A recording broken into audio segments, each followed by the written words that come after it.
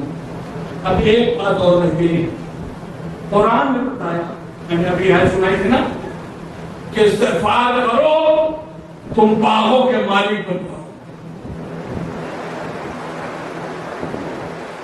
اب میرا ایک تجربہ دیکھ سن لیجیے، اس کی گواہی آپ جو لوگ حج کر کے آئے ان سے لے لیجیے گا کہ میں صحیح کہہ رہا ہوں۔ حاجی کوئی بھی جب جاتا ہے تو دو شہروں میں جاتا ہے، یا مکہ، مدینے میں کوئی حج جو حاجی آتا ہے تو وہاں کی حکومت یعنی سعودی حکومت حاجیوں کو مدینہ شہر کی جتنی زیارت گاہیں ہیں ان سب کی زیارت کرنے کے لیے سواری دیتی ہے، ساتھ ہی ساتھ ایک گائیڈ دیتی ہے جو بتائے کہ یہ زیارت گاہ کیسی ہے، کیسے زیارت کرتے ہیں۔ جو حاجی حضرات کو گواہی دے رہے ہیں کہ نہیں، ایسا ہی ہوتا ہے کہ نہیں؟ تو بھائی میں ایک جملہ کہوں، سعودی حکومت زیارت کرنے کے لیے حاجیوں کو سواری اور گائیڈ دیتی ہے، اس کا مطلب زیارت کرنا حرام یا بدعت نہیں ہے۔ اگر یہ کام بدعت ہوتا تو کبھی حکومت حاجیوں کو اس کے لیے سواری اور گائیڈ دیتی۔ اچھا، تو ہم جب گئے تو ہمارے قافلے کو بھی سواری ملی، جتنی زیارت کر رہے تھے سب جگہ گئے۔ ایک جگہ سے ہماری گاڑی گزر رہی، ادھر بھی کھجور کی طرف، ادھر بھی کھجور کی طرف، بیچ میں لوگ۔ تو جو گائیڈ تھا اس نے ہم لوگوں کو خطاب کیا، حاجیو سنو، جس علاقے سے گزر رہے ہو یہ باغ فکر جو رسول اللہ کو یہودیوں نے دیا، مگر اس کے بعد اس نے جو کہا وہ سنی۔ وہ کہتا ہے یہ جس باغ کو تم دیکھ رہے ہو، یہ جو میرے نبی کو باغ فدر ملا تھا اس کا 1/10 بھی نہیں ہے۔ زیادہ تر باغ کا حصہ ختم ہو گیا ہے، 70 چل گئے۔ تو یہ جو آپ دیکھ رہے ہیں یہ اس باغ کا جو نبی کو ملا تھا اس کا 1/10 بھی نہیں۔ تو اب جو میرے نبی کو باغ ملا تھا اس کا 1/10 بھی جو نہیں تھا، اس کو ہم بس میں بیٹھ کر دیکھ رہے تھے، اور باغ کے اس سرے سے لے کر اس سرے تک پہنچنے میں لگے 2.5 گھنٹہ۔ بس کو 2.5 گھنٹہ لگے۔ آپ سوچے کو کتنا بڑا باغ ہے، اور اگر اس کا 10 گنا میرے نبی کو ملا تھا تو کتنا بڑا ہوگا۔ اب ہمارے علماء کہتے ہیں کہ یہ باغ میرے نبی نے اپنی بیٹی فاطمہ کو ہبہ کر دیا۔ اور جملہ کہوں، وہ نبی جو اتنے بڑے بڑے باغ بانٹتا پھرے، کیا وہ باغ پانے کے لیے استغفار کی محنت کرے گا؟ اس کا مطلب یہ ہوا کہ نبی کا استغفار باغوں کو پانے کے لیے بھی نہیں۔ تو جتنے فائدے قرآن میں بتائے تھے ان میں سے نبی کو تو کچھ نہیں چاہیے۔ پھر میرے نبی سے کیوں کہا گیا استغفار کیجیے؟ لیکن سوال ہے نا پھر اپنی جتنے فائدے قرآن بتا رہے نبی کو کچھ چاہیے ہی نہیں، تو میرا نبی استغفار کرے کیوں؟ اب اس کیوں کا جواب ملا مجھے اپنے لکھنؤ سے۔ اب آپ حیران ہوں گے کہ اس مسئلے کا حل لکھنؤ کے کیسے ہوا تو سنیے۔ ہمارے ایک دوست جو گزیٹڈ آفیسر صبح 10 سے 5 تک سرکاری ڈیوٹی دیتے ہیں، لیکن بندے خدا اٹھتے ہیں صبح 4 بجے، 4 بجے سے 9 بجے تک سائٹ وزٹس کرتے ہیں، اور جب شام کو 5 بجے واپس آتے ہیں تو گھر میں آ کے چائے ناشتہ تھوڑا بہت کر کے اور پھر سائٹ وزٹس میں لگ جاتے ہیں رات کے 12 بجے۔ یہ سب مجھے معلوم تھا. ایک دن مجھے وہ بازار میں ملے, میں نے انہیں پکڑا, میں نے کہا بھائی رکیے ذرا, آپ سے کچھ پوچھنا ہے. کہ اگر پوچھے مولانا.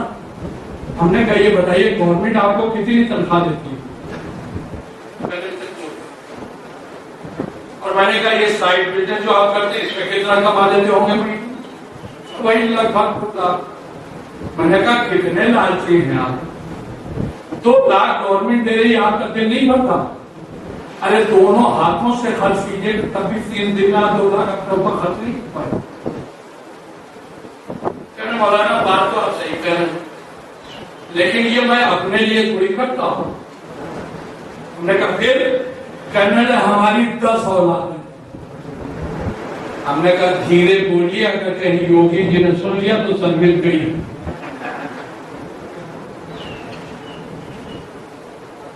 کہنے لگے یہ جو میں کرتا ہوں یہ اپنے بچوں کے لیے کرتا ہوں, اس لیے کہ جب 10 اولاد ہیں اس میں کئی ایک کی شادی بھی ہو چکی ہے, ان کے بھی بچے ہیں, تو ایک بہت بڑی فیملی ہے میری. تو اب 2 لاکھ ان کے لیے کافی نہیں. میں چاہتا ہوں کہ اتنا کماؤں کہ میرے بچوں کو کبھی کوئی تکلیف نہ ہونے, کوئی آرام کی چیز ایسی نہ ہو اس دنیا میں جو میرے بچوں کو نصیب ہو. تو اگر میں اکیلا ہوتا, کیا سننا ہے نا, کہ اگر میں اکیلا ہوتا تو کبھی یہ سائڈ بزنس نہ کرتا. میں میاں بیوی ہوتا, 1 بچے ہوتے, 2 لاکھ روپیہ بہت تھا. مگر میرے 10 اولادیں ہیں اور بچوں کے بچے ہیں, تو ایک بڑی فیملی ہے. تو یہ جو میں محنت کر رہا ہوں یہ اپنی اولادوں کے لیے. اس کا مطلب یہ ہے کہ انسان صرف اپنی فکر نہیں کرتا, اپنی اولادوں کی بھی فکر کرتا ہے. اب میں دعوے سے کہہ سکتا ہوں کوئی دنیا کے ماں باپ اپنی اولادوں کو اتنی فکر نہیں کر سکتے جتنا میرا نبی اپنی امتیوں کی فکر کرتا ہے. میرے نبی نے فرمایا ہم اور علی امت کے باپ ہیں. کیا سن رہے ہیں؟ نبی کہہ رہا ہم امت کے باپ ہیں. تو جتنے کلمہ پڑھنے والے ہیں انہیں کوئی تکلیف نہ ہو, نبی یہ چاہتا ہے. اب آپ سمجھے نبی استغفار کیوں کرے گا؟ استغفار نبی کرے گا, گناہ ہمارے معاف ہوں گے. استغفار نبی کرے گا, بارش ہمارے نازل ہوگی. استغفار نبی کرے گا, دولت ہم کمائیں گے. استغفار نبی کرے گا, اولاد ہمارے یہاں ہوگی. اب آپ نے دیکھا کتنا کریم ہے میرا نبی کہ اپنی امت کے لیے اتنی محنت کر رہا ہے. اور امت میں کچھ ایسے نمک حرام ہیں جو نبی کی زندگی میں غلطیاں ڈھونڈتے ہیں. سلام بھیجے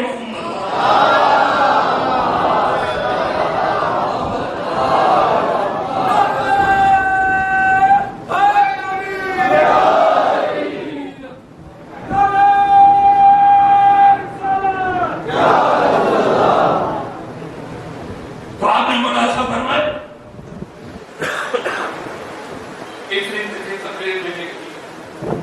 اس کا خلاصہ یہ ہے کہ استغفار گناہوں سے توبہ کریں.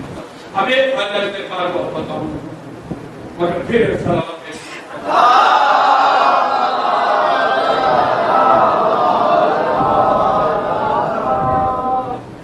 دیکھیے آپ سب سے ایک سوال ہے. سلیمان کو آپ لوگ جانتے ہیں کہ نہیں؟ حضرت سلیمان جانتے ہیں. اب آپ سوچ رہے ہوں گے ایسا مشہور نبی جو صرف نبی نہیں بادشاہ بھی تھا اپنے وقت. اب کیوں پوچھ رہے ہیں آپ سے کہ آپ سلیمان کو چاہتے ہیں کہ بھائی میرے ساتھ ایک درگھٹنا گھٹی.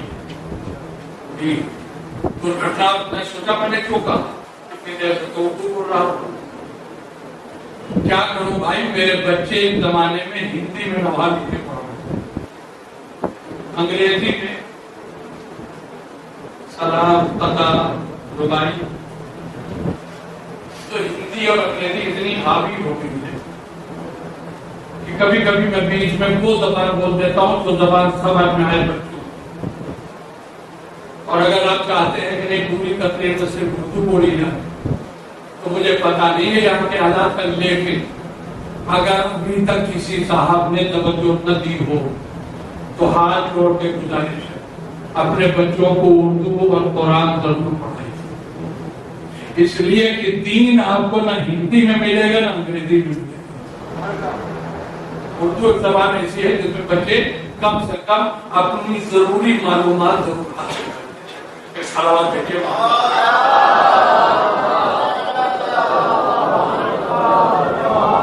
اچھا وہ جو درگھٹنا گھٹی وہ سن لیجیے۔ ایک جگہ میں مجلس پڑھنے گئے اور ایسے ہی میری زبان سے نکل گئے کہ بھائی آپ لوگ سلیمان کو جانتے ہیں کہ نہیں؟ تو ایک بچہ بھی نہیں کرتا ہو کہ جناب یہاں کوئی ایسا نہیں جو سلیمان کو نہ جانتا ہو، اس لیے کہ ہمارے یہاں چاہے مرنے کا کھانا پکے یا شادی بیاہ کا، ہم لوگ سلیمان کے علاوہ کسی سے کھانا نہیں پکاتے۔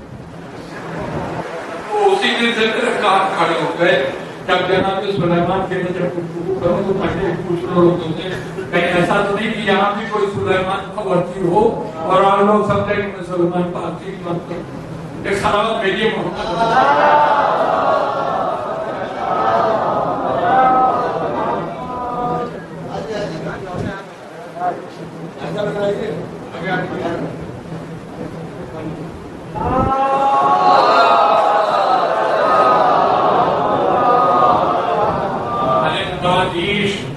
پکے مسلمان جو لوگ دکھ رہے ہیں ان کے آنے پر اتنی ڈھیلی سلوات ہے تو آپ کیسے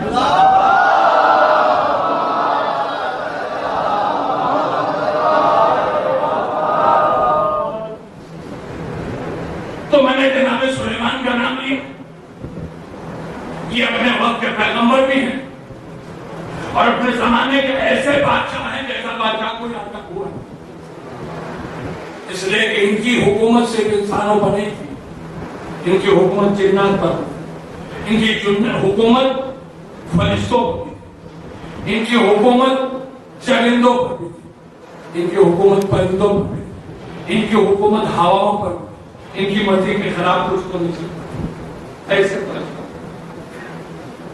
مگر یہ ایسی بادشاہت اللہ نے خود اپنی طرف سے انہیں دی نہیں تھی، انہوں نے اللہ سے مانگی تھی، جب لفظوں میں مانگی تھی وہ لفظ قرآن میں آج بھی محفوظ ہے، تو آپ وہ لفظ سن لیجئے اور جو میں کہہ رہا ہوں آپ بھی سمجھ میں آ جائے گا کہ استغفار کا تو اتنا فائدہ۔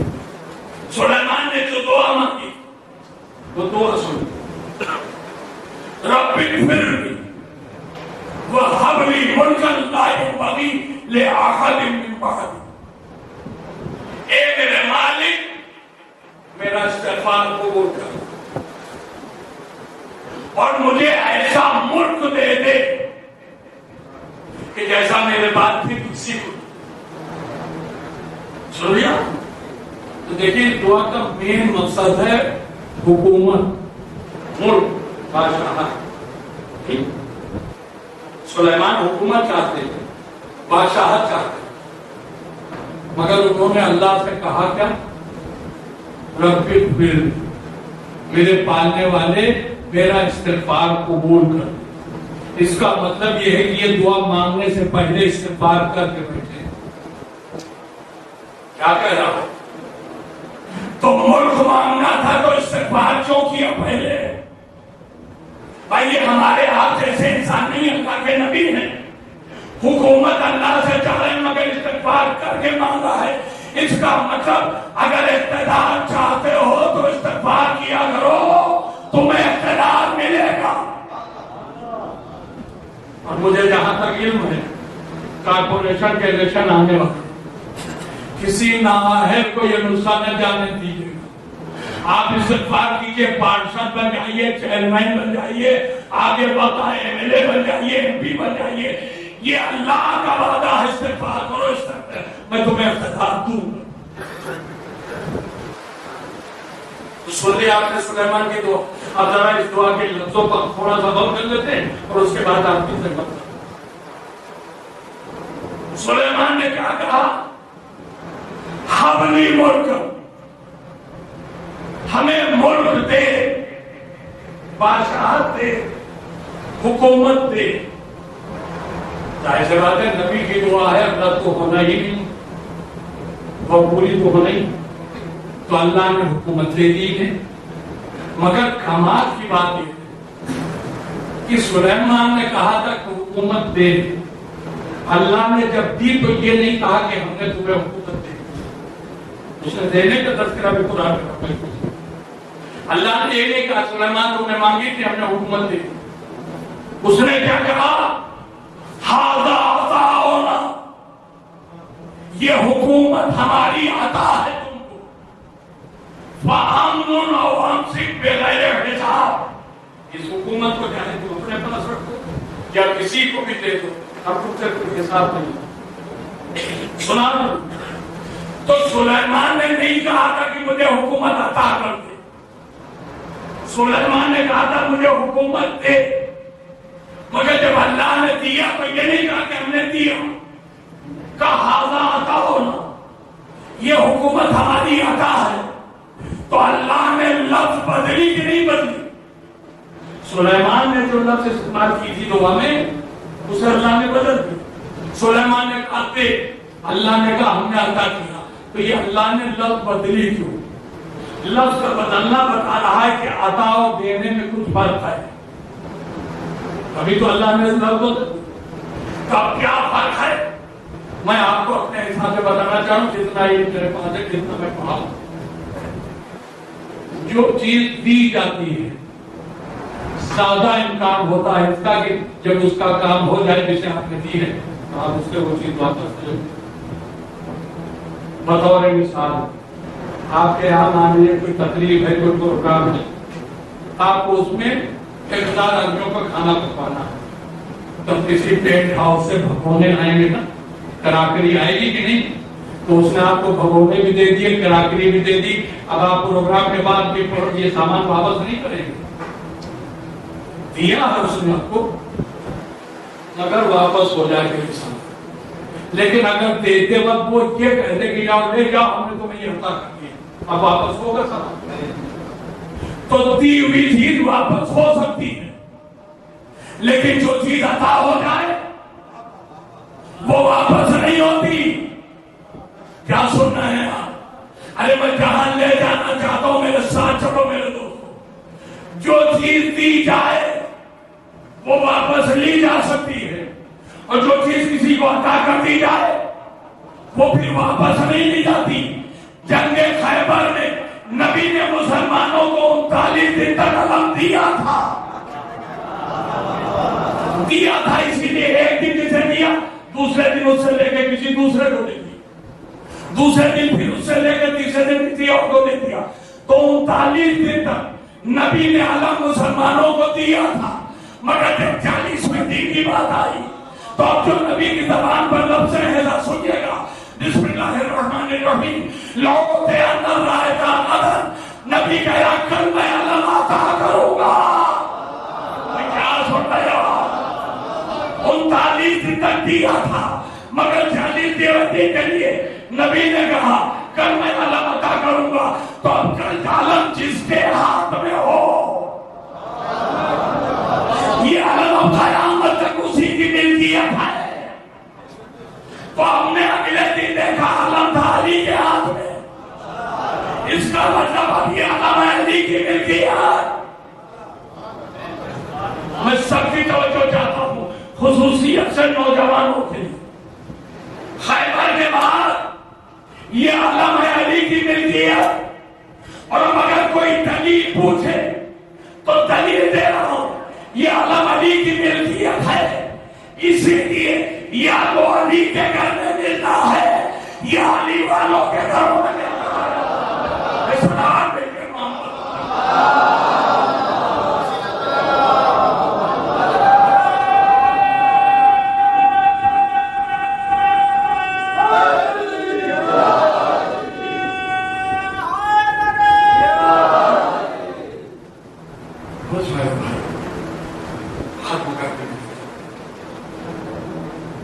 خدا آپ سب کو سلامت رکھے، خدا آپ سب کے گھروں کو محفوظ و معمون رکھے، آپ کے گھروں پر سب کے گھروں پر رحمت الہی کا ہمیشہ سایہ رہے۔ زندگی اگر میری رہی تو پھر واقعی لیکن آج بھی بس اب میرے چاہنے والوں سے ایک سوال خیبر کے بعد علم علی کی بیٹی ہے، یہ علم لگا ہوا۔ اب آپ مجھے ایک بات بتائیے، اس علم کو تو دیکھ کے آپ کو مولا علی کی یاد آتی ہے؟ نہیں ہے۔ اس علم کو دیکھ کسی کو مولا علی کی یاد نہیں، جناب عباس کی ہے۔ کیوں؟ یہ علم تھا مولا علی کی ملکیت، مولا علی کے بعد یہ مولا حسن کی ملکیت میں آیا، مولا حسن کے بعد یہ علم مولا حسین کی ملکیت میں آیا، اور کربلا میں مولا حسین نے یہ علم عباس کو عطا کر دیا۔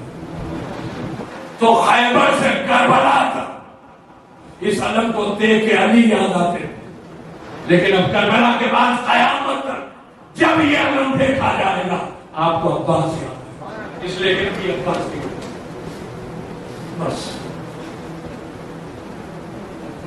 میں آگے علمدار اسی کو بنایا جاتا ہے جو اپنوں میں سب سے زیادہ عزیز ہو، سب سے زیادہ دلیر ہو، سب سے زیادہ بہادر ہو۔ کربلا کے میدان میں حسین 72 ساتھیوں کے ساتھ، مگر علمدار لشکر صرف عباس کو بنا۔ کیوں؟ عباس سے زیادہ کربلا میں کوئی دلیر نہیں، عباس سے زیادہ کربلا میں کوئی بہادر نہیں، عباس سے زیادہ کربلا میں کوئی شجاع نہیں، عباس سے بڑھ کوئی ایسا نہیں جس کی امیدیں عباس سے وابستہ ہیں۔ کربلا کے پیارے بچوں کی امید کا نام ہے عباس، زینب کی عزتوں کے محافظ کا نام ہے عباس، حسین کی قوت اور طاقت کا نام ہے عباس۔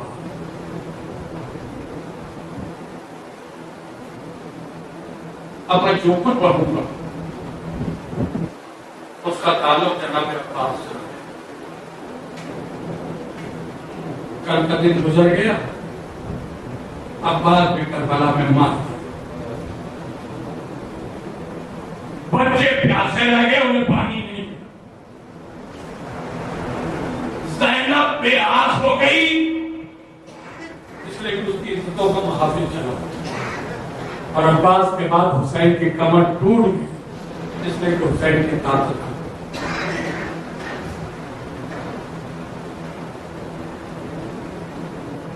جناب مولا حسین کا ایک مرثیہ سناؤں گا۔ جناب عباس کی شہادت کے بعد جب خالی علم لے کے امام حسین دریا سے خیموں کی طرف چلے تھے تو نوحہ پڑھتے ہوئے جانے عباس تم نہیں گئے، حسین مر گئے، عباس تم گئے، بچوں کو کوئی پانی پلانے والا نہیں، اور یہ عباس جب تک تم زندہ رہے یہ فوج یزیدی تمہارے خوف میں جاگتی رہی ہے، اور تمہاری بہن زینب چین سے سوئی، لیکن یہ عباس اب تم چلے گئے، اب سکینہ کو تماچے لگیں گے، کوئی بچانے والا نہیں۔ اے عباس اب شام غریبہ کا سناٹا جب آئے گا تو زینب تمہیں پکارے گی، کوئی اسے تسلی دینے والا نہیں ہوگا، وہ رات بھر جاگے گی، یہ فوج اب سوئی۔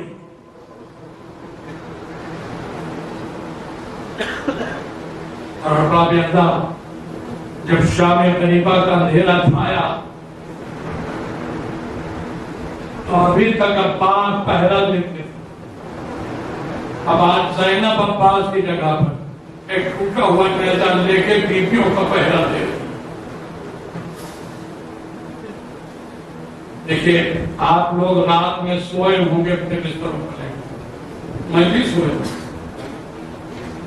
کوئی ایسا نہیں ہے جو نہ سو رہا ہو، اور کل تو تھکان اور زیادہ ہو جاتی ہے تو ہر شخص سوتا ہے، مگر انصاف سے بتاؤ کیا یہ نبی کی بیٹیاں، نبی اور علی کے گھر کی بہویں رات میں سو پائی ہوں گی؟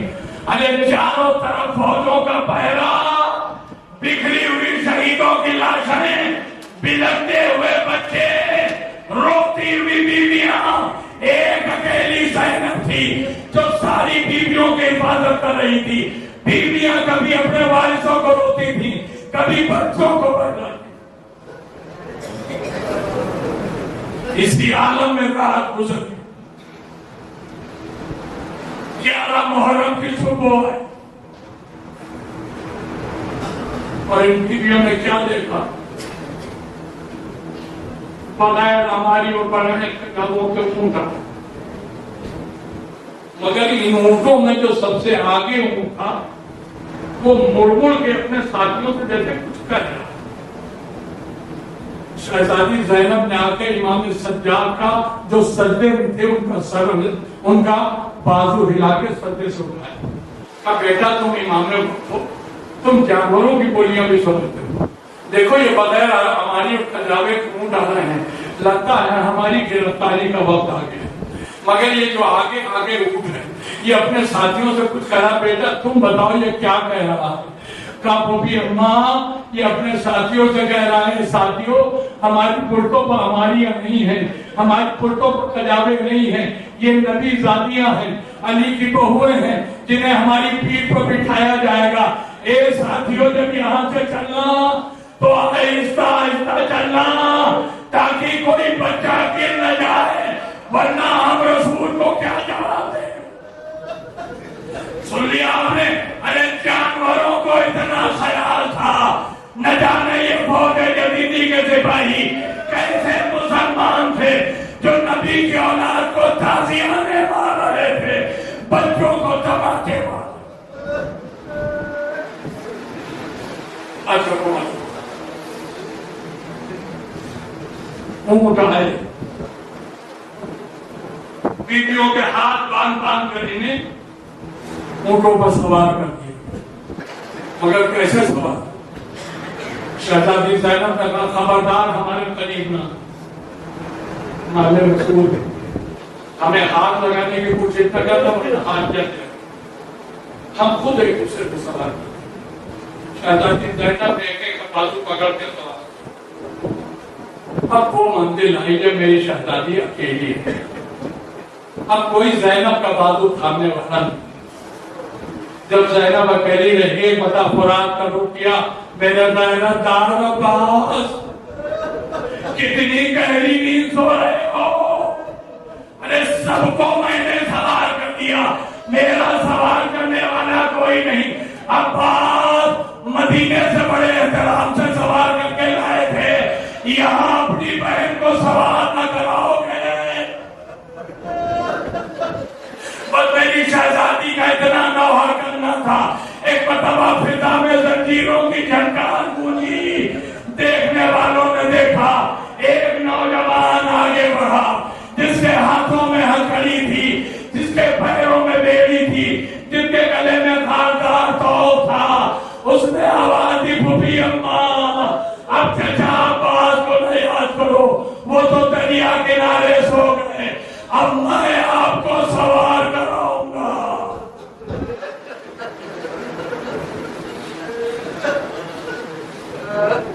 بیمار بھتیجے نے اپنی پھوپھی کو سوار کر, لیکن یہاں تک پہنچ کے میں مجلس کو تمام کر سکتا, مگر کیا کروں میرا دل نہیں مانتا. دل چاہتا 2 منٹ آپ کروں گے. ساری بیویاں سوار ہو, میرے بیمار امام کو ان اونٹوں کے میں ہاتھ پکڑا دی گئی. قافلہ چلا, مگر یہ قافلہ کربلا میں ادھر سے لے کے گئے یزیدی جدھر آل محمد کی لاشیں بکھری ہوئی.